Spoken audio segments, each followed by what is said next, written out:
Guim Lemoc, bonjour. Bonjour, monsieur Papa ici. Je souligne que vous êtes communicant à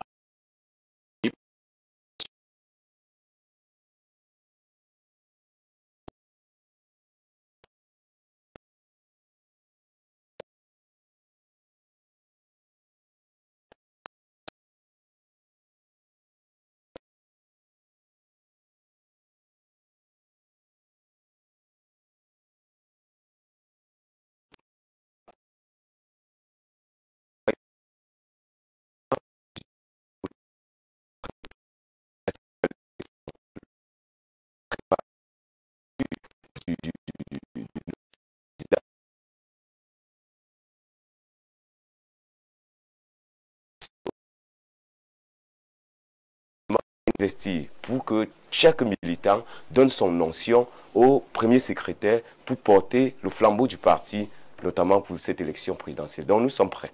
Merci d'être là ce matin. Nous allons repasser le microphone à Pierre Blériot-Niamec, cette fois-ci pour la dénonciation de ce début de semaine. Alors, la dénonciation de ce début de semaine fait bien de trouver Bernard Ouna sur le plateau. Ah bon? Il a quelques entrées au MINCAF. Comment ça? Oui, je suis très proche du ministre Yeba ici, je ne m'en cache pas. C'est un beau-père. D'accord, oui, peut-être qu'il pourra aider les personnes. En fait, ici, c'est deux personnes lesquelles il est désormais deux titres fonciers. Mais je vais mettre deux titres fonciers entre guillemets. Parce qu'une des personnes a présenté son titre foncier, l'autre ne l'a pas présenté, mais dit l'avoir. Vous comprenez donc? C'est pour ça que je mets les guillemets. Et que les deux sont au tribunal. La première personne qui a acquis le terrain l'a mis dans une clôture. Ouais. La deuxième personne est venue casser une barrière et un portail. La deuxième est venue casser le portail construit à l'intérieur du terrain. Vous comprenez? C'est-à-dire, Haïti fait la barrière et met une clôture. Et Alain Douk vient, il défonce la barrière et fait une habitation à l'intérieur. Donc, ils sont au tribunal, mais vous savez, en matière foncière, la plus grande décision revient au MINCAF, parce que c'est lui qui gère ces questions-là. Mais c'est quand même...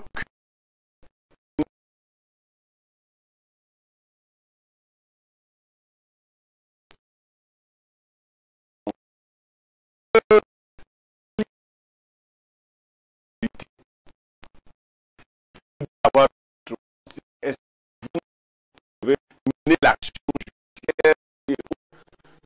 Je n'ai pas parti pour cette dénonciation parce que je vis ce combat-là. C'est à Yaoundé? Non, c'est à Douala. À Douala. Oui, c'est à Douala. Très bien. Donc, je vis ce combat et je le dénonce. On le dénonce donc ce matin.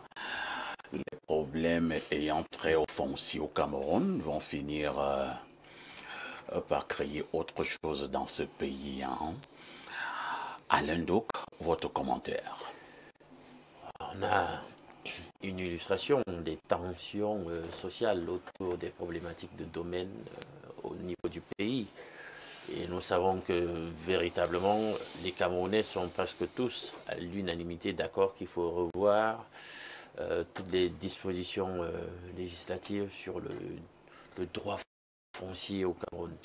C'est assez compliqué dans les procédures et tout. Il y a énormément de faux, il faut le dire. Blériot a dit tout à l'heure que c'est à Douala.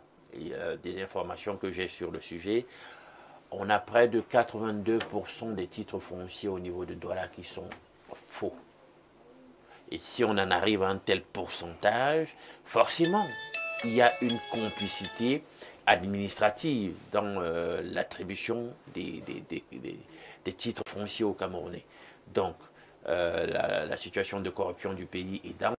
On voit qu'on est vraiment dans une situation de crise sociale autour des domaines. Et c'est regrettable. Pas plus que la dénonciation porte sur quelqu'un qui essaie de se rendre justice par lui-même. Nous savons que on ne doit pas faire ça. C'est-à-dire qu'on doit recourir aux instances, aux autorités qui sont en droit de rendre la justice et s'en remettre à elles. Parce que lorsque vous vous rendez justice. Justement, le droit ne dispose pas que chacun de nous puisse se rendre justice. Ça va devenir forcément, si on laisse faire la loi du plus fort, la loi de la nature. Donc, il faut éviter cela. On va certainement reprocher à celui qui a voulu se rendre justice par lui-même. Parce que s'il arrive même que par la suite, il ait raison, la démarche même peut venir un tout petit peu biaisée. Hein, vous imaginez quelqu'un vous a agressé, par exemple, coups et blessures, etc., voie de fait. Si vous réagissez vous-même et vous faites la même chose, etc., vous voyez que par la suite, on ne saura même plus comment rendre justice.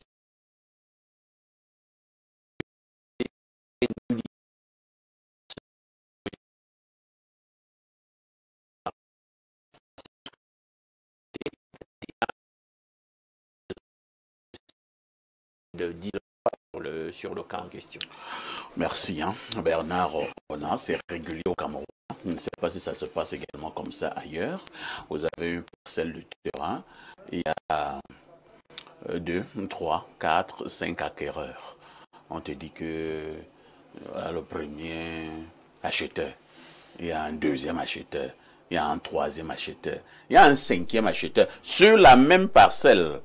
La même parcelle de terrain. Et d'autres même, c'est différent, acquéreurs même des titres fonciers. Hein. Je ne sais pas comment ça se passe. C'est-à-dire 5 personnes ont un titre foncier sur la même parcelle de terrain. Toi qui es donc très proche du MINCAF, comment c'est possible? Bon, être très proche du MINCAF ne veut pas dire maîtriser les dossiers du MINCAF. Puis, il a c'est comment dire, je suis un DP patriote. Hein. Ah oui, bien sûr, mais tu vas le comprendre tout à l'heure. D'accord. Alors, il se passe que parfait, il faut bien dire les choses comme elles sont. Le ministre Yeba ici, tout jeune, avait déjà été nommé ministre de l'urbanisme et de l'habitat à l'époque. Tout à fait. Le plus jeune ministre même de Biya, en son temps. Il est revenu dans ce ministère. Il était à la trentaine, hein? Oui. Il est revenu là parce que le président l'a voulu. Le président a souhaité qu'il revienne à la tête de ce ministère parce que, je dois le dire aussi, il y a eu à la tête de ce ministère 3 de ses prédécesseurs qui sortaient d'un même village, d'un même département, qui ont été à l'origine de beaucoup de désordres dans ce domaine. Et je vous assure que M. Yeba ici se bat comme un beau diable. Déjà, il n'est même pas aidé par ses propres collaborateurs. Le MINCAF est un ministère dangereux qui est truffé de tous les apprentis sorciers du monde. Ah bon? Oui, tout le monde là-bas est propriétaire terrien, tout le monde fait dans le faux. C'est compliqué ce qui se passe là-bas. Peut-être que c'est excessif. Hein? Ce n'est pas excessif, je connais. On peut quand même trouver aussi des bons. Non, il n'y a personne de bon là-bas. Il n'y a pas de patriotes là-bas? Il n'y a pas de patriotes. Oui, il y a des patriotes. Il y en a. Bon, disons que globalement parfait. Je vais vous dire que quelque part ici au centre-ville, je veux pas, si je donne la situation exacte, les gens vont se retrouver. En plein centre-ville de Yaoundé, il y avait 8 milliardaires camerounais qui avaient chacun son titre foncier. Les vrais milliardaires, hein, ce n'est pas les milliardaires de Pakoti, les vrais milliardaires. Ils avaient en plein centre-ville de Yaoundé, quelque part là, si je donne la situation, vous allez vous retrouver, ça ne sera pas bien. Donc chacun avait un titre foncier. Ils étaient 8. Vous voyez, quand ces gens-là se retrouvaient souvent au tribunal, ou bien plutôt leurs avocats, mais le juge même riait. C'est que ça sentait simplement la corruption, le trafic, la mafia. Mais le juge là, pour vous aussi, était bien. Hein? Mais puis c'est pour ça qu'il riait. Il était content. Il était toujours là, lui. Il était joyeux. Il renvoyait. Il renvoyait. Et il n'y a que sa caisse qui gagnait en volume. Et oui, et puis chaque fois qu'il renvoyait, il recevait les coups de fil. Tout le monde venait avec ses hautes instructions. Tout le monde venait avec ses... Et le juge riait. Et le juge lui riait parce que quand il sortait de là, il entrait dans sa voiture, il retrouvait sa femme, il était content. Il pouvait commencer un immeuble quelque part. Donc, c'est des histoires très compliquées parfois ici dans une société où il est difficile de parler de justice sociale. Vous voyez, parfait, comment on fait pour avoir 5 titres fonciers sur un même lopin de terre? C'est de la sorcellerie. Je ne comprends pas qui signe les titres. En tout cas, quelqu'un m'a dit ici sur le plateau, c'est du femmelage juridique. Vraiment, c'est du femmelage juridique. Je crois que c'est vrai. C'est même du con juridique aussi. Parce que c'est inimaginable. C'est impensable que dans une société normale, où il y a une administration appelée à gérer ces problèmes domaniaux et autres, que des personnes s'allient comme ça, chacune avec son titre foncier, sur un même lopin de terre, parfois avec le même signataire. C'est ça qui est plus compliqué. Donc, le ministre, parfois, est face à des situations où il ne comprend même pas ce qui lui arrive. Je vais vous dire quelque chose pour terminer. C'est que, dernièrement, j'ai discuté avec le ministre Yeba ici sur un dossier en Kola Famba. C'est-à-dire que les gens sont allés en Kola Famba, ils ont arraché le terrain d'un autochtone, ils ont fait leur titre foncier. Alors, le ministre a signé 4 comment ils appellent ça? En fait, il y a eu des recours gracieux. Le ministre signe que le titre-ci appartient à ici. Les mêmes gens-là, les collaborateurs, hein, ils étudient le dossier, ils viennent, ils disent au ministre que non, on a fait la descente. Ça revient déjà à Niemek. Le ministre resigne. Même, il resigne 3e fois, il resigne 4e fois. Ça dit qu'ils amènent le ministre à se dédier. Mais à ce niveau même là, on est en train de jouer avec le ministre. Oui, ben, le ministre devient donc comme un enfant. Le ministre, il ne peut pas s'en sortir tant qu'il n'a pas l'assurance qu'autour de lui, les gens l'accompagnent pour une mission spéciale, particulière, importante. Parce que quoi? Parce que tous ceux qui sont autour du ministre, la plupart des cas, l'essentiel, même comme vous ne voulez pas qu'on dise tout le monde, l'immense majorité de ceux qui sont autour du ministre sont là pour leurs intérêts. Tous ces gens ont des hectares de terrain partout au Cameroun. Si vous allez au MINCAF, il n'y a pas plus propriétaire terrain au MINCAF que les fonctionnaires de ce département ministériel. Merci Bernard. On a Pierre Blériot. Non, attends, avant Pierre Blériot, on prend d'abord Rodrigue Guegim. Rodrigue, il faut également fait comprendre aussi que l'affaire est en justice. Mais en attendant, qu'est-ce qu'il y a lieu de faire? Oui, c'est un problème qui est devenu véritablement pathologique au Cameroun et qui est même susceptible aujourd'hui de créer toute une guerre. Parce que lorsque vous regardez, et les Camerounais en ont fait, c'est-à-dire on tend même à banaliser ce mal. Parce que vous voyez, on vous parle de double vente. C'est devenu un concept si vous avez même populaire. encore double vente, c'est devenu un concept populaire qui tend à quadruple vente. Donc, voilà, donc en fait, c'est un concept que les gens tendent à normaliser pour justement minimiser la situation. Et pourtant, elle est plus grave que ça. Donc, si nous ne le souhaitons pas, jamais cette situation elle pourra créer une guerre, toute une guerre au Cameroun. Nous ne le souhaitons pas. Et c'est pourquoi nous disons qu'il est urgent. Et je reviens sur l'élection présidentielle pour dire il est urgent aujourd'hui que les Camerounais comprennent que c'est le gouvernement qui arrive après, c'est-à-dire le gouvernement du PURS, qui va entreprendre des réformes pour lutter contre cet état de choses. Parce qu'on en est au niveau où, vous avez dit, le gouvernement actuel ne sait plus, vous avez dit, le ministre ne sait plus à quel sens se vouer. Donc, lorsque vous êtes devant une situation comme celle-là, où vous avez une énorme responsabilité qui est engagée et que vous ne savez plus quoi faire, ça veut dire qu'on est dans une situation dangereuse. On tend vers un glissement qui peut nous amener vraiment dans des problèmes sérieux. Et donc, nous disons que les Camerounais doivent donc comprendre les enjeux des élections présidentielles qui arrivent. L'enjeu majeur, c'est la justice sociale. Et M. Bernard Ona vient de le souligner. L'enjeu majeur, c'est la justice sociale. C'est un manque au Cameroun. La justice sociale, elle n'est plus. Ensuite, il faut penser au bien-être des Camerounais. Parce qu'un jeune homme qui se bat, un jour arrive à avoir un lopin de terre, et qu'on revienne lui dire qu'en fait, ce terrain appartenait déjà à quelqu'un d'autre. Il a un titre. Et puis, on lui sort d'autres titres, jusqu'à 8 titres, 7 titres, 10 titres. Ça veut dire qu'il y a problème. Très bien. Il y a sérieux problème. Il y a problème, il y a un sérieux problème. Pierre Blériot, Niemek, affaire foncière au Cameroun. À qui la faute? Ça peut faire l'objet d'une soutenance de thèse. Hein? Bien sûr. Il faut déjà le dire sans embâche, le Cameroun vit une grosse insécurité foncière. Vous faites aujourd'hui au Cameroun d'avoir un titre foncier ne vous garantit plus grand-chose. Nous vivons dans l'insécurité. Ce n'est plus comme avant. Quand quelqu'un avait un titre foncier, il pouvait se vanter, aller en France, même présenter ça, revenir. Non. Si tu bouges un peu, ça peut changer. À tout moment. Puisqu'à un moment donné, on s'est également rendu compte, Pierre Blériot, que plusieurs de ces titres sont faux. Oui, mais ou alors ont été montés en toute illégalité. Alors, Bernard Ona, pour défendre son beau-frère ou son beau-père, dit qu'il ne sait plus quoi faire. Au-delà des sanctions administratives, les sanctions judiciaires doivent suivre. Si je suis ministre et j'ai des collaborateurs qui m'induisent en erreur, c'est moi qui ouvre l'action judiciaire contre mes collaborateurs. Ici au Cameroun? Oui. Tu vas rester dans ton ministère seul. Hein? C'est ce qu'on voulait dire là au RDPC. C'est-à-dire qu'on ne peut pas redresser ce pays parce qu'on risque de rester seul. Je vais vous attaquer jusqu'à ce que je reste seul. Si un collaborateur me fait signer une mauvaise note, d'ailleurs, je donne des responsabilités spécifiques aux gens. Pour telle situation, c'est elle qui s'occupe de gérer telle ou telle chose. Le PURS aura des problèmes à être candidat à l'élection présidentielle. Hein. Comment ça? Oui, ils font beaucoup de désordres. Désordre comment?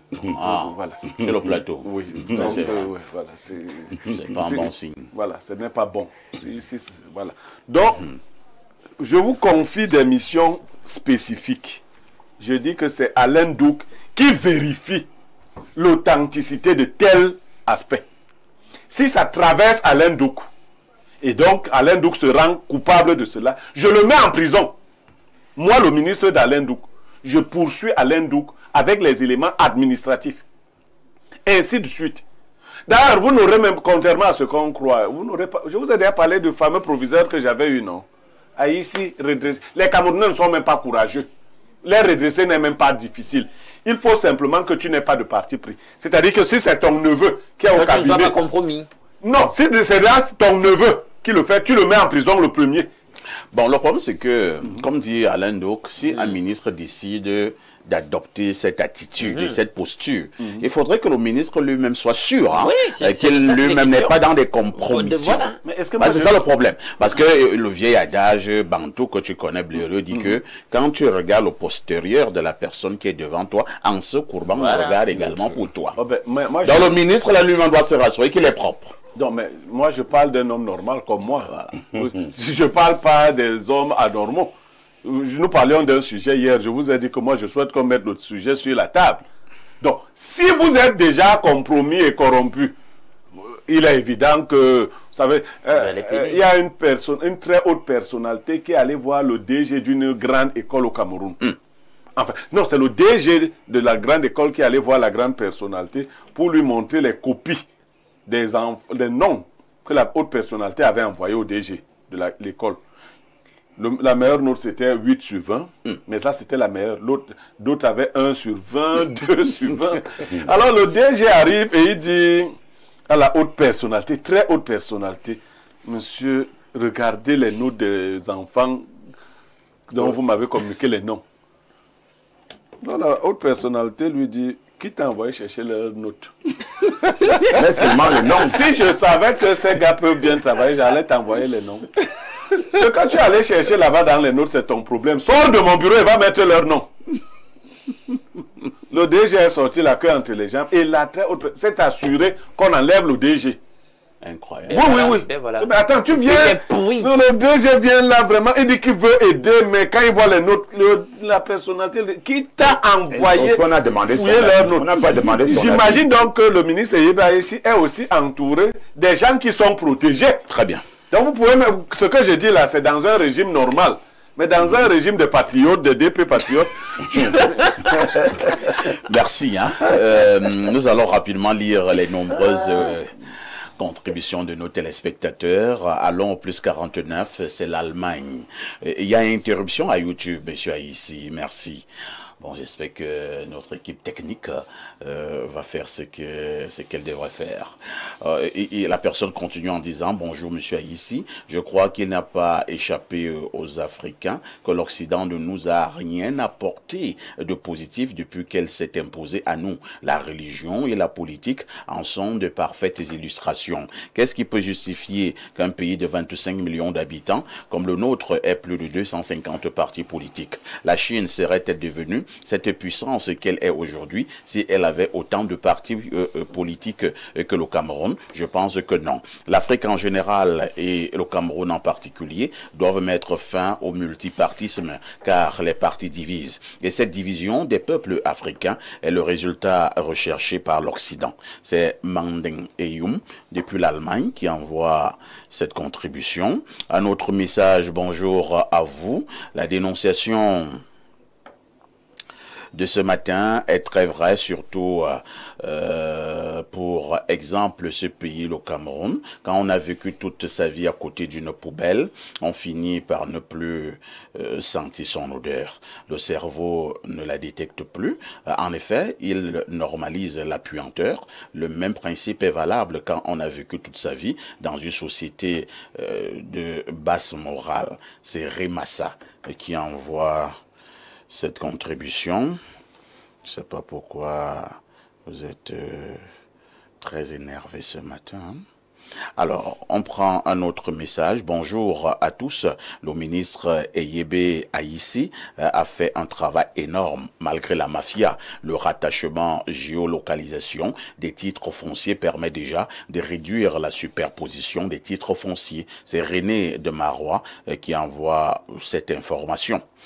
Autre message ce jour en direct sur Espace Mini. Bonjour Perfecto, bien habillé ce matin. Je suis Batanga de Kribi. J'aimerais me rapprocher de Blériot Niemek pour dénoncer un vol d'une de nos parcelles de terrain par un haut commis de l'État. C'est Maouvé de Kribi. Maouvé de Kribi, moi je pensais que comme vous êtes Batanga, vous n'avez pas votre Mami Wata qui peut régler ce problème. Non, je ne veux pas passer par ce chemin. Non, il faut m'écrire sur ma page Facebook officielle. On vous donnera mon contact là. Bonjour à tous, bonjour à tout le panel et au Kylian Mbappé de la modération. En ce qui concerne la dénonciation, je propose qu'il vendent le terrain et qu'ils se partagent l'argent, c'est mieux. C'est Bruno de PK9, le futur sac de prédicateur. Ils vendent le terrain à qui? Les deux, que les deux s'associent, vendent le terrain. C'est celui qui a construit, on fait comment dans la maison et tout ça. Alors, Meyega Info TV. Merci. Il salue Info TV hein, pour ceux qui sont au Bangladesh, c'est la langue de Blériot. Et c'est aussi ta langue par alliance. Quelque part. Bonjour et bon début de semaine, monsieur Parfait ici, ainsi qu'à ton panel. Les problèmes fonciers sont récurrents dans notre pays. On en vit cela tous les jours. On ne se rend pas justice. Dieu nous vienne en aide. DG Paul Nteb depuis Oja, l'homme qui va sonoriser gratuitement la campagne électorale de M. Blériot Niemek en 2032, un collaborateur d'Alain Doc. Ah oui, Didier Paul. Allons au plus 33, il s'agit de la France. Bien le bonjour, nous n'avons pas le direct sur YouTube et Facebook, pardon, c'est pas normal pour un début de semaine. Chère équipe technique d'Info TV, j'espère que vous êtes à l'écoute. Autre message, bonjour le plateau, Bernard Owona c'est le meilleur. Veuillez l'inviter même 3 fois par semaine. C'est Achille de Bernardo depuis Douala. Un autre patriote. À ce rythme-là, il y aura un plateau standard. C'est pas prudent. Alors, autre message ce matin. Président Paul Biya, Fonds de développement 2025, subvention de 85 000 francs CFA aux citoyens. Comment l'obtenir? Je ne sais pas de quoi vous parlez, hein, vraiment. Alors, on prend peut-être un ou deux derniers messages. Hein. Nous repartons au plus 33. C'est encore la France. Bonjour, Parfait Aïssi, le médecin légiste de la modération. L'homme qui connaît porter le bon linge. Aujourd'hui, c'est un costume Prince de Galles, rouge vif. Waouh, Lonkuta. Avec ça, comment elles ne vont pas te donner leurs agores à frapper? Je ne sais pas de quoi vous parlez. Hein. Un bonjour spécial à Alain Douk, le titulaire indiscutable, le petit là est bon. Où est passé Simeon Vomon, le griot? Bon, Simeon Vomon, à la même heure, hein, il est déjà occupé ailleurs, il me l'avait dit. Alors, allons au plus 39, il s'agit, je pense bien, de l'Italie. Mais Blériot est chaud aujourd'hui. Hein. Hey!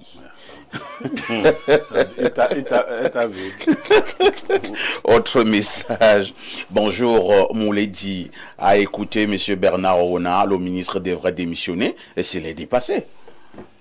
Le ministre démissionne, Bernard. Est-ce qu'on démissionne? Si tu es dépassé, on fait comment? Il ne vous a pas dit qu'il est dépassé. Non, c'est c'est moi qui dis plutôt qu'il a fort à faire avec ses collaborateurs, parce qu'il m'a même fait une confidence, je peux le dire à la télé, que quand il est venu du ministère de l'Agriculture, du Minader, il était avec un nombre de personnes qui l'a fait affecter de ce côté. Tout le monde était bien. Mais quand ils sont partis du ministère là-bas, tout le monde était bien, tout le monde était loyal, tout le monde travaillait bien. Mais quand ils sont arrivés là-bas, non, ils ne comprenaient plus personne. Ils ne reconnaissaient plus les collaborateurs. Donc, c'est pour dire que c'est très préoccupant. De toute façon, on va venir en aide au ministre Yéba ici. On va lui donner quelques astuces. Oui. Marquons une touche pause.